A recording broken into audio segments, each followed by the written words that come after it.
40 രൂപയ്ക്ക് ഇങ്ങനൊരു ഭക്ഷണം വേറെ എവിടെയാണ് കിട്ടുക? 2 കഷ്ണം പുട്ടും മുട്ടക്കറിയും 2 പപ്പടവും പരിപ്പും പയറും എല്ലാം കൂടെ ചേർത്തിട്ടാണ് 40 രൂപയ്ക്ക് കൊടുക്കണത്. ദേ ഇതുപോലെ മുളങ്കുറ്റിയിലാണ് ഇവിടെ പുട്ടുണ്ടാക്കണത്. അരിപ്പുട്ടും ഗോതമ്പ് പുട്ടും ഉണ്ട്. കടലക്കറി കൊടുക്കുവാണെങ്കിൽ പരിപ്പും കൊടുക്കും പയറും കൊടുക്കും.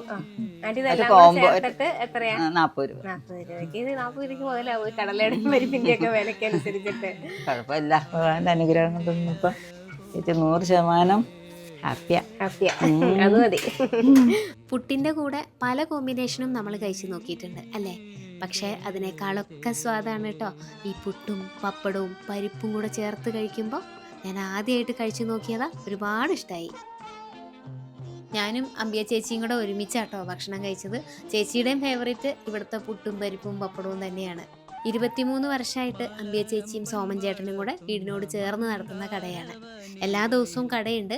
രാവിലെ ഒരു 7 മണിയാകുമ്പോഴേക്കും പുട്ടും പരിപ്പും മുട്ടക്കറിയും ഒക്കെ റെഡിയാണ്. 2026-ലും 40 രൂപയ്ക്ക് ഇത്രയും ഭക്ഷണം കൊടുക്കുന്നത് ചെറിയ കാര്യമൊന്നുമല്ല അല്ലേ? ഉച്ചയ്ക്കാണെങ്കിൽ 60 രൂപയ്ക്ക് ഊണും കിട്ടും കേട്ടോ.